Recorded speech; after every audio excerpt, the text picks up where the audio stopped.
बर्तन धोने आते नहीं। रसोई से आ रही बर्तन पटकने की आवाज को सुनकर मंजुला गुस्से में तिलमिलाते हुए रसोई में पहुंच जाती है। देख गीता, काम करना है तो ढंग से कर, ये बर्तनों को पटक पटक कर कैसे दिखा रही है? अरे आंटी जी, मैं कहाँ बर्तन पटक रही हूँ, मैं तो आराम से अपना काम कर रही हूँ। रसोई में आप ही बिना बात यहाँ झांकने के लिए चली आई। मैं क्या पागल हूँ जो यहाँ खड़े होकर बड़बड़ा रही हूँ? तू बर्तन किचन में मांझ रही है और बर्तन को पटकने की आवाज मुझे हॉल तक सुनाई दे रही है। तुझे पता भी है कितने महंगे आते हैं बर्तन? पटक पटक कर सब टेढ़े मेढ़े कर देगी और उसके बाद नुकसान मुझे भरना पड़ेगा। ते कान खोलकर सुन ले, एक भी बर्तन टूटा या टेढ़ा मेढ़ा हुआ ना तो उसका पैसा तेरी तनख्वाह से काट लूंगी।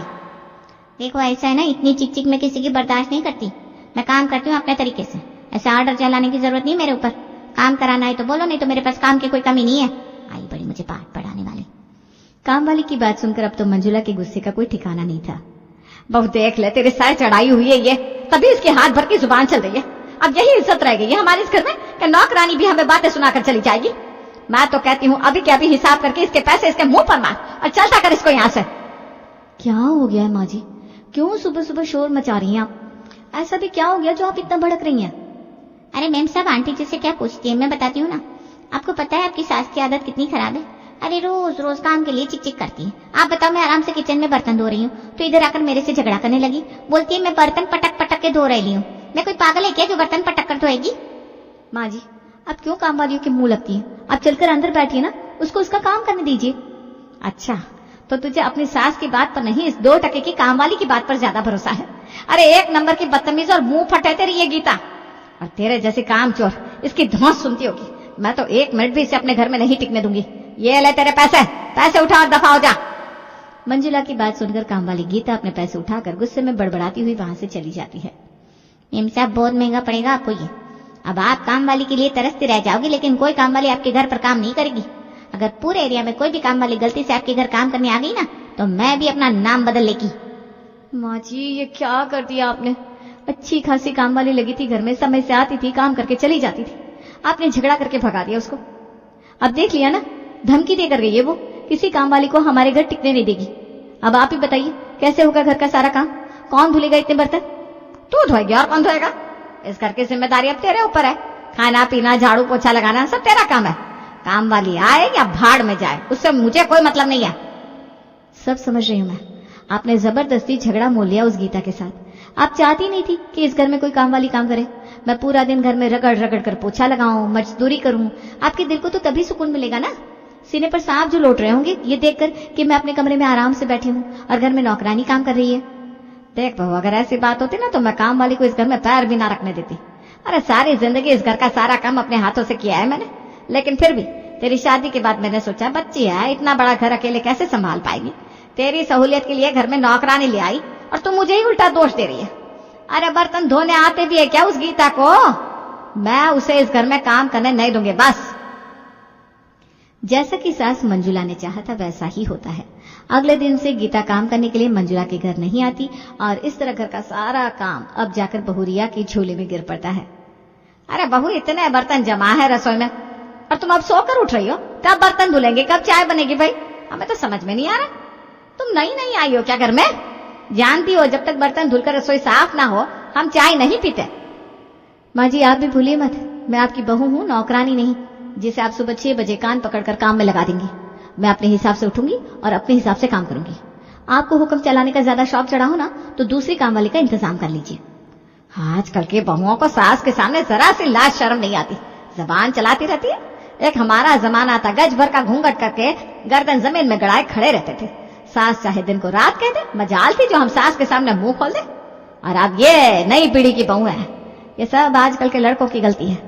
बीवियों को इतना असर पर चढ़ा लेते हैं कि फिर वो किसी की सुनने को तैयार ही नहीं होती।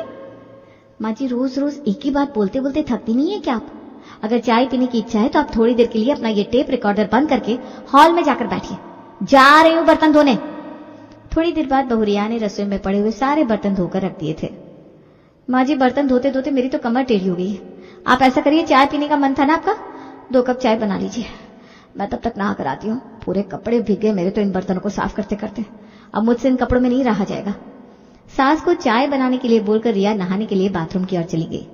लो कर लो बात, ये महारानी तो मुझे ही चाय बनाने की नसीहत दे गई। गुस्से में बड़बड़ाते हुए मंजुला चाय का बर्तन उठाती है तो बर्तन देखकर उसका माथा ठनक जाता है। हे भगवान, ये कैसे बर्तन मांजे इसने? सारे बर्तन बिल्कुल चिकने नजर आ रहे हैं। अरे यह तो काम वालियों से भी गई गुजरी है। इसके हाथ के धुले बर्तन में तो मैं एक गिलास पानी ना पीऊं। आ जाने दो, इसे अभी बताती हूँ।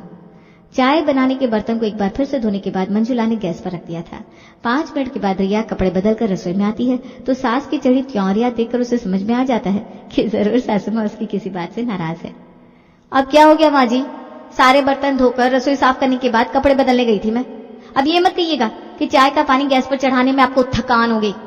नहीं नहीं बेटा, मुझे थकान क्यों होगी? थकान तो सिर्फ तुझे हुई होगी ना, ये काले पीले बर्तन साफ करने में। बर्तन धोना भी सीख कर नहीं आई है अपने मायके से? ऐसे बर्तन धोए जाते हैं? सारे बर्तन में चिकनाई लगी है। यह कुकर, इसमें आलू उबाले थे, पूरे कुकर में दाग लगा हुआ है। ये लोहे की कढ़ाई, कोई कह सकता है कि इसको तूने मांझा भी है? ये दाल की पतीली सब बदरंग हो रखी है। अरे माँ जी, सबसे पहले तो आप ये बताइए, आज के जमाने में ये लोहे, पीतल और एल्यूमिनियम के बर्तन इस्तेमाल कौन करता है? नॉन स्टिक का जमाना है। मेरी मानो तो नॉन स्टिक बर्तन खरीद लीजिए, समय और मेहनत दोनों की बचत होती है। ये देखिए, ये फ्राइंग पैन नॉन स्टिक है, लगी इसमें कहीं चिकनाई? एकदम चकाचक दिखाई दे रहा है ना? कमी मेरे बर्तनों में नहीं है, तेरे बर्तन धोने के तरीके में। तुझे पता भी है कितने सालों की गृहस्थी है मेरी। एक एक करके सारे बर्तन जोड़े हैं मैंने। तेरे कहने से सबको उठाकर कूड़े में फेंक दूं और ये तेरे नॉन स्टिक के नए जमाने के बर्तन लेकर आऊं? देख, पहले ही बता रही हूं, मुझे नॉन स्टिक फॉन स्टिक बर्तन बिल्कुल पसंद नहीं है। देखिए माँ जी, रसोई में एक ही तरह के बर्तन रखे जाते हैं। आपने 5 तरह के बर्तन रख रखे हैं। अब बर्तन मांजते समय इंसान बस इसी में दिमाग लगाता रहे, कौन सा बर्तन कौन से ट्रिक से साफ होगा। मुझसे इतने तामझाम नहीं होने वाले। या तो मुझे मेरी पसंद के बर्तन दिलवा दीजिए, वरना मैं तो ऐसे ही बर्तन धोने वाली हूँ। फिर आपकी भलाई इसी में है कि आप इन बदरंगे चिपचिपे बर्तनों से काम चलाने की आदत डाल लीजिए। हद होती है भाई, काम चोरी की क्या गृहस्थी चलाओगी तुम? अरे ये तो कॉमन सेंस की बात होती है। शादी के बाद पूरे परिवार की जिम्मेदारी होती है एक लड़की के ऊपर। कम से कम कुछ तो अकल लगानी चाहिए थी कि तांबा, पीतल, कांसा, स्टील, लोहा, हर बर्तन को साफ करने का अलग तरीका होता है। कौन सा बर्तन कैसे साफ होगा, रसोई कैसे साफ सुथरी रहेगी, क्या सब सिखाने का ठेका सिर्फ सास का ही होता है? और ठीक है भाई, हम तो सिखाने के लिए भी तैयार है, लेकिन ये आजकल के बदतमीज और मुंह फट लड़कियां सास को कुछ समझती नहीं। सिखाएंगे तो तब ना जब कोई सीखने को तैयार होगा। माँ जी देखिए, आपकी इन्हीं हरकतों की वजह से ना मेरा घर का कोई काम करने का मन ही नहीं करता। पिछले आधे घंटे से बर्तन रगड़ रही थी मैं। किसी तरह से काम खत्म करके खुशी खुशी आई थी कि आराम से चाय पीऊंगी, लेकिन आपने सारे किए कराए पर पानी फिर दिया। मुझे भी पानी फिरने का कोई शौक थोड़ी ना है। ढंग से बर्तन धोया कर, किसी को कहने का मौका क्यों देती है? ये देख, ये तांबे के लोटे, जग, सबकी कैसे गत हो रखी है। नींबू से साफ किया जाता है तांबे का बर्तन, और लोहे के बर्तन को जितना रगड़ कर मांजेगी उतना ही चमक जाएगा। ये रोटी बनाने का तवा, इसे ईंट से घिसना पड़ता है, तब जाकर जूठन साफ होती है तवे की। अरे ठीक है माँ जी, सुन लिया। अब तो हाथ धोकर मेरे पीछे पड़ गई हैं। देखिए, कान खोलकर सुन लीजिए, एक बार मैंने बर्तन धो दिए सो धो दिए। अगर आपको ये लग रहा है ना कि आपके कहने पर मैं इन धुले हुए बर्तनों को एक बार फिर धोने जाऊंगी, तो गलत फहमी में आप आज ऐसे ही काम चला लीजिए, कल से ध्यान रखूंगी। अरे तो क्या इन अधुले बर्तनों में खाना बनेगा आज? देखिए माँ जी, आपको बहुत ज्यादा दिक्कत हो रही हो तो आप फिर से बर्तन लेकर बैठ जाइए और रगड़ रगड़ कर एक एक बर्तन को चमकाइए।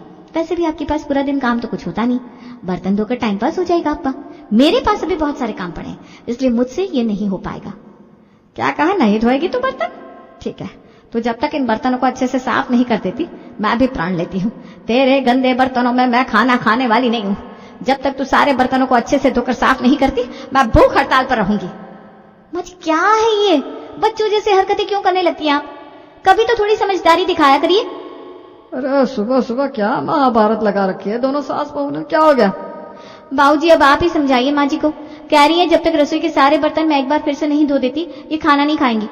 मैं पहले ही बता रही हूँ, अगर पूरा दिन माँ जी बिना खाना खाए रह जाएंगी तो इसमें मेरी गलती नहीं होगी, क्योंकि मैं पहले कह चुकी हूँ मैं किए हुए काम को दोबारा नहीं करने वाली।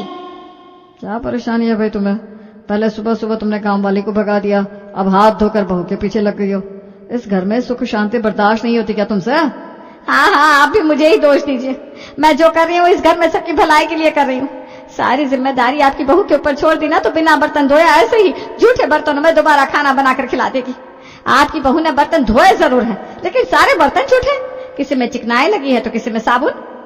अरे बहू, तुम तो जानती हो ना अपनी सास की आदत, ये तो अड़ियल है। तुम ही थोड़ा झुक जाओ, और अगर तुम्हारी सास कह रही है कि बर्तन साफ नहीं धुले हैं तो एक बार और साफ कर दो बेटा, क्या बिगड़ जाएगा।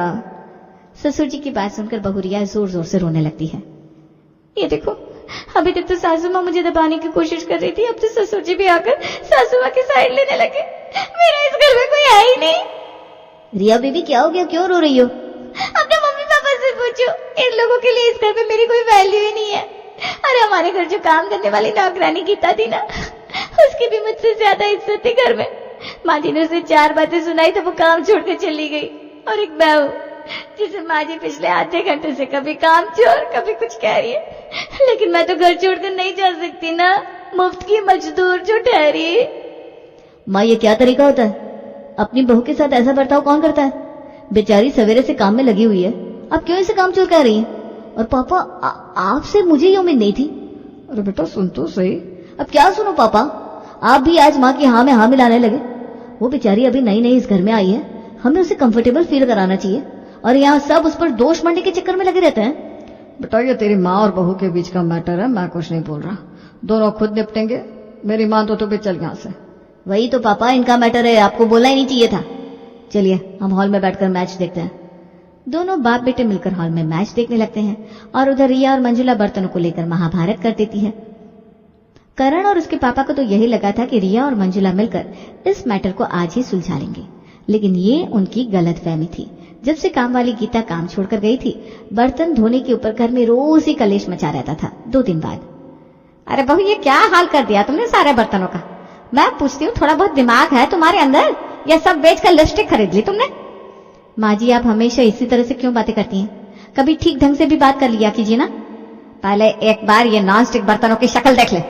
गुस्से से ना मेरा खून उबला जा रहा है। क्या हालत बनाई है तूने बर्तनों की? क्यों माँ जी, आप ही तो कहती थी मैं रगड़ के बर्तन नहीं मांजती, तो आज मैंने सारे बर्तन रगड़ रगड़ कर मांजे, अब आपको उससे भी प्रॉब्लम होने लगी। अरे कुछ तो शर्म कर लिया कर नालायक, जिस बर्तन को रगड़ने की जरूरत है सिर्फ उसे ही रगड़ा जाता है। नॉन स्टिक बर्तन रगड़ रगड़ के इनकी पॉलिश खराब कर दी तूने। तुझे पता भी है कितने महंगे बर्तन थे ये? बहुत शौक चढ़ा था ना तुझे माँ जी, नॉन स्टिक बर्तन ला दीजिए। अब तो तू सारी जिंदगी इन पीतल के भगोने में ही खाना बनाएगी और इन्हें ही रगड़ रगड़ कर मांजेगी। अब मैं भूल कर भी तेरे लिए नॉन स्टिक बर्तन नहीं लेकर आने वाली। अब तो ये घर में हर दूसरे दिन की बात हो गई थी। करण आप ही सोचकर बताओ, जमाना कहां से कहां पहुंच गया यार। और तुम्हारी मम्मी आज तक लोहे की कढ़ाई और पीतल के भगोने में खाना बनवा रही है। तुम ही बताओ, आज के जमाने में किसके पास इतना समय है कि इतने भारी भारी पीतल के भगोना और कांसे के बर्तनों को 1-1 घंटे रगड़ रगड़ कर साफ करें? तुम्हें पता है स्टील के बर्तन फटाफट साफ होते हैं, लेकिन तुम्हारी मम्मी के पीतल के ग्लास कटोरी साफ करने में मुझे इतना समय लगता है कि मैं बर्तन धोते धोते थक जाती हूँ। उस पर भी रोज रोज मम्मी जी मुझे ही दोषी ठहराती है कि मुझे बर्तन साफ करने नहीं आते। अरे यार ये कोई एक दिन का काम है कि दिन में कम से कम 4 बार बर्तन साफ करती हूँ मैं? तुम्हारी मम्मी के हिसाब से चलूंगी ना तो पूरा दिन बस बर्तन ही रगड़ती रह जाऊंगी। कुछ करो पापा, ऐसे काम नहीं चलेगा। रोज का कलेश हो गया इस घर में, बर्तन नहीं हो गया, पता नहीं क्या हो गया। ये झगड़ा है कि खत्म होने का नाम ही नहीं ले रहा। अरे जब तक वो गीता काम करती थी ना, कम से कम ये सास बहू की चिक-चिक से तो छुटकारा मिला हुआ था। मैं तो कहता हूँ उस गीता को ही वापस बुला लेते हैं। बिल्कुल ठीक कह रहा बेटा, मैं कल ही गीता से जाकर बात करता हूँ। साहब आपकी बीवी के साथ ना काम करने में बहुत मचपच है। मेरा आज के घर में काम नहीं चलेगा। एक तो बाबा आदम के जमाने के बर्तन रखे हुए आप लोग, इतना बड़ा बड़ा पतीली भगोना लोहे की कढ़ाई कौन धुलवाता है आज के टाइम में? पूरी सोसाइटी में सबके घर में स्टील और नॉन स्टिक बर्तन है, 15 मिनट में साफ करके मैं दूसरे घर पहुंच जाती है। और आपके घर मेहनत 3 गुना, ऊपर से चिक चिक बाजी अलग। मेरे को ऐसा काम नहीं चाहिए बाबा।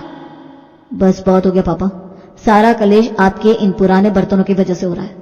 अगर मम्मी ने समय से बर्तन चेंज कर दिए होते ना तो हमारे घर में आज महाभारत ना हो रही होती। ठीक है बेटा, तेरी मम्मी को ना 2 दिन के लिए तेरी मौसी के यहाँ भेज देते हैं। इन 2 दिनों के अंदर पूरे घर के बर्तन चेंज कर देंगे हम लोग। बर्तन चेंज होंगे तो काम वाली गीता काम करने के लिए तैयार हो जाएगी, फिर सारा कलेश खत्म हो जाएगा।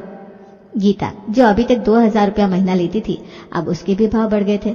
3000 महीने में वो वापस काम पर आने के लिए तैयार हो जाती है, और उसके साथ साथ उसे पूरे किचन के बर्तन भी बदल कर देने पड़ते हैं। लोहे, पीतल और कांसे के बर्तनों की जगह किचन में नॉन स्टिक बर्तन रखे हुए इतरा रहे थे, और ग्लास, कटोरी, चम्मच भी स्टील के आ गए थे। 2 दिन बाद जब मंजुला अपनी बहन के यहाँ से लौटती है तो किचन का नक्शा देखकर अपना सर पकड़ लेती है। देखो भाग्यवान, तुम्हारे जिद के चक्कर में बहुत बड़ा चूना लगा है मुझे।